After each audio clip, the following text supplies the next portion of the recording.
29 মে আলিপুরদুয়ারে জনসভা করবেন প্রধানমন্ত্রী নরেন্দ্র মোদী। আসন্ন বিধানসভা নির্বাচনের আগে আলিপুরদুয়ারে বড় রাজনৈতিক জমায়েত। আগামী 29 মে আলিপুরদুয়ারের প্যারেড ময়দানে এক জনসভা উপস্থিত থাকতে চলেছেন প্রধানমন্ত্রী নরেন্দ্র মোদী।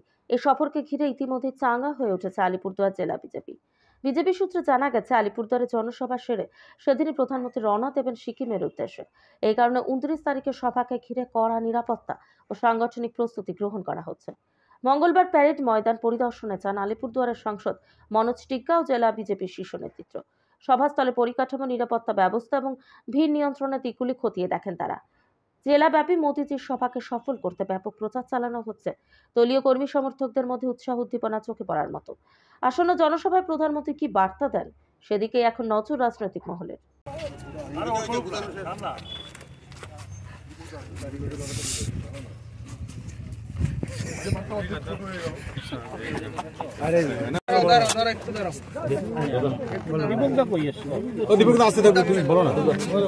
আমাকে সকালে বলে দিলে আমি আসতাম না।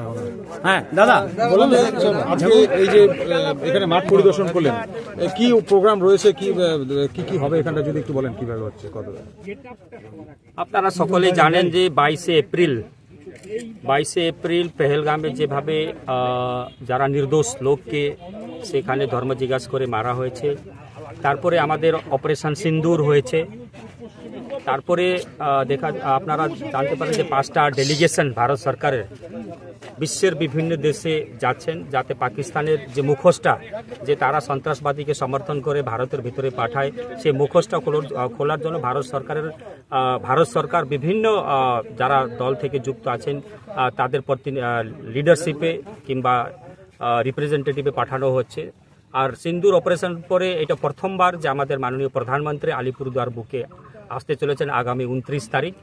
উনি আগ্রহ প্রকাশ করেছেন যে বাংলার বিভিন্ন জায়গাতে যাবেন, সেখানে আলিপুরদুয়ারকেও বেছে নেওয়া হয়েছে।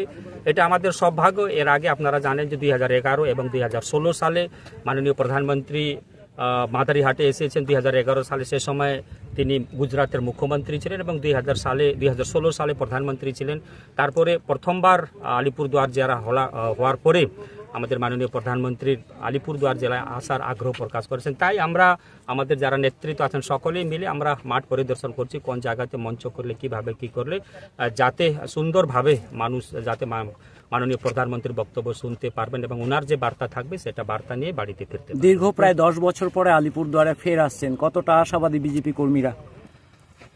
দেখুন, নিশ্চিতভাবে যখন আমাদের শীর্ষ নেতৃত্ব যে কোনো জায়গাতে যেন স্বাভাবিক কারণে একটা কর্মীদের মধ্যে উৎসাহ থাকে, তারা একটা আলাদা মাত্রা পায়। নিশ্চিতভাবে আমাদের এখনো আমরা বুথ পর্যন্ত পৌঁছাতে পারিনি, মণ্ডল পৌঁছাতে পারিনি। এই প্রথমবার কালকে আমরা একটা বলতে পারি যে কনফার্মেশন পেয়েছি যে আমাদের এখানে 29 তারিখ সভা হবে।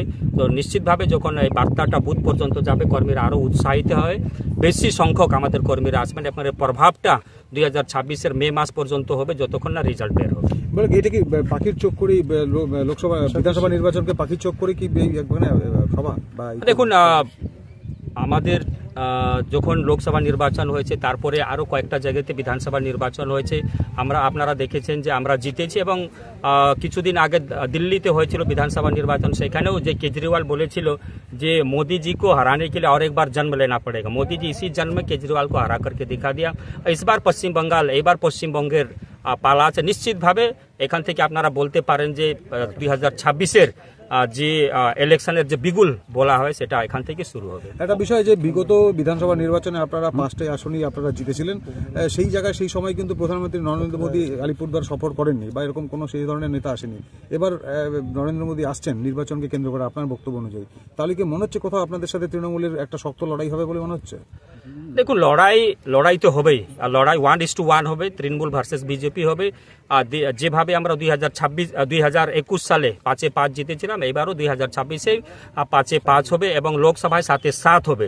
মানুষ মেন্টালি প্রিপেয়ার্ড আছে যে যেভাবে দুর্নীতি হয়েছে, 26,000 যারা শিক্ষক আছে তাদের চাকরি গেছে, যারা যোগ্য আছে তাদেরও চাকরি চলে গেছে এবং প্রাইমারির তো আপনারা জানেন যে সুপ্রিম কোর্টে চলছে।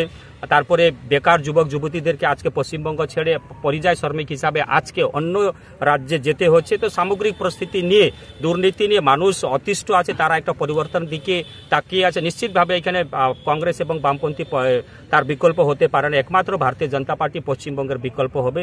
কি দাঁড়াবে? দেখুন, চা বলয়ে যেভাবে 2034 সালে 34 বছরে বামফ্রন্ট চা বাগানকে শেষ করে দিয়েছে,